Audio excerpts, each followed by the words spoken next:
Hey, what's going on, everyone? How you guys doing today? My name is Matt Jarbo. Welcome to $3 Theater. And The Mandalorian is coming out in like 3 months? A little over 3 months, 3.5 months, somewhere in there. It's close. And coming up on D23 here in a couple weeks, we're going to finally see that full trailer released publicly, the one that was leaked out of Star Wars Celebration back in April. I would argue that the leaking was probably part of the whole process, because Favreau said after the fact, I probably should have told you guys not to record that. Yeah, you're in an auditorium of like 20,000 people. Someone's going to bootleg it, and somebody did. And as a result of that, hype started getting maximum when it came to The Mandalorian. So we know that Disney has already greenlit The Mandalorian Season 2. We know that Favreau is pulling double duty on that right now while he was trying to finish up Spider-Man Far From Home, as well as getting the mediocre Lion King off the ground. I think part of him spreading himself too thin is one of the reasons why the Lion King is as soulless as it looks, but you can tell that his love, his passion, his desire was going into The Mandalorian. I mean, again, just watch that bootleg trailer and you're like, damn. But the real question here is, at least looking at this article title, what exactly did George Lucas say to Jon Favreau about The Mandalorian? What advice did Lucas give? Now, there are people out there that are going to sit there and say, it doesn't matter. Lucas is just dumb. Screw Lucas. He's not a god. He look at the Phantom Menace. You know what? All that aside, George Lucas, in my professional, I guess you could say, opinion, is a man who has created something that we're still talking about 40 years later. Created something I have on a hat. I've got a rug of Millennium Falcon behind me pinned to my wall, a floor rug of the Millennium Falcon pinned to my wall. All right, like there's a reason why you listen to him, but his advice here is actually really sweet and really interesting. So according to Favreau, he says, we had a long talk with each other. One thing he said to me was, remember, John, the real audience for all stories and all myths is the kids that are coming of age, because he's really a Joseph Campbell adherent. We enjoy these stories as adults, but really storytelling is about imparting the wisdom of the previous generations onto the children who are becoming adults, and giving them a context for how to behave and how to learn the lessons of the past without making the mistakes on their own. That's the hope. That's what you teach them, to avoid all the hardship, but garner all the wisdom. And that is a very interesting quote, is it not? Because one could apply it to the prequel series. You want to tell them stories and give them context for how to behave and not screw up. We have the prequels, so we now know not what to do and how not to screw up. But then, of course, we've got movies like The Last Jedi, which clearly learned nothing from the past because it ignored all of it. So it comes and it goes. But I understand here what Lucas is essentially attempting to say.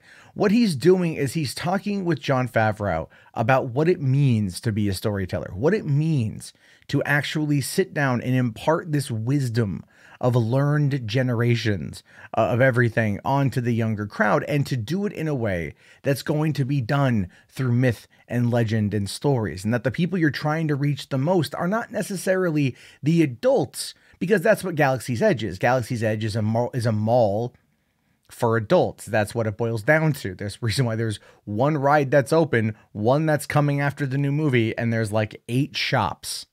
And believe me, I will have videos on most of those shops coming out here pretty soon.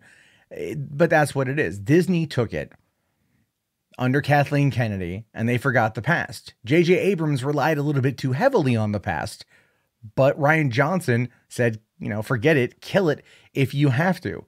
And Lucas is telling Jon Favreau here to not do that, that these stories are meant to be presented with context in order to teach the new generation what not to do in the right ways to behave. Some could argue that sounds like indoctrination, but I don't believe that. I think he's just telling these stories, imparting these morals that come off of these myths and these fables. And to me, it's interesting because I like this last line here. That's the hope, that you can teach them how to avoid all the hardship, but garner all the wisdom. And part of me feels like that's a direct kind of jab at the current Lucasfilm higher ups, right? Like, I had kind of gone through the hardships with the prequels in order to give you a solid win for the newer films. I gave you the roadmap of what not to do, and for some reason, you're messing it up. For some reason, you're messing it up. That's how I view that one. But when you look at the concept of the Mandalorian, I'm not too sure exactly what story, what myth Favreau's going to tell us, but Lucas came and visited him on set, and we've heard about this before.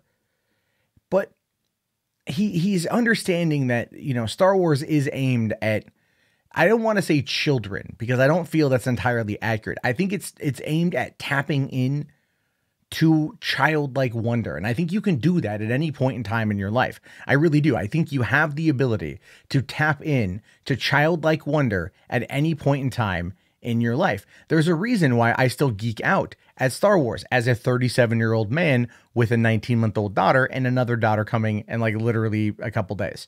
You know, like there's a reason why I can go and watch a movie like Avengers Endgame and get emotionally destroyed by it and spend the next day in bed playing video games, because I did.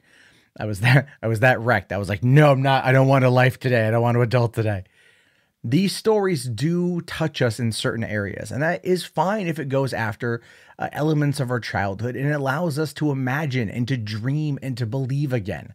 So often we are completely just imbued with life and how just terrible it is. In so many ways is it terrible, but with a good story that taps on the right elements of whimsy and fantasy and takes us back to that time that we love, we adore it. And that's what Star Wars has done for 40 years. And I don't think it's going to be able to be done under Kathleen Kennedy in its current fashion, but I do think it could be done under Jon Favreau, because it's not just Favreau. All right. It's also Dave Filoni. Filoni's directing the pilot. He helped produce the show. He helped work with Jon Favreau on it. What you have are two diehard Star Wars fans, one of whom was taught directly by George Lucas, was his apprentice.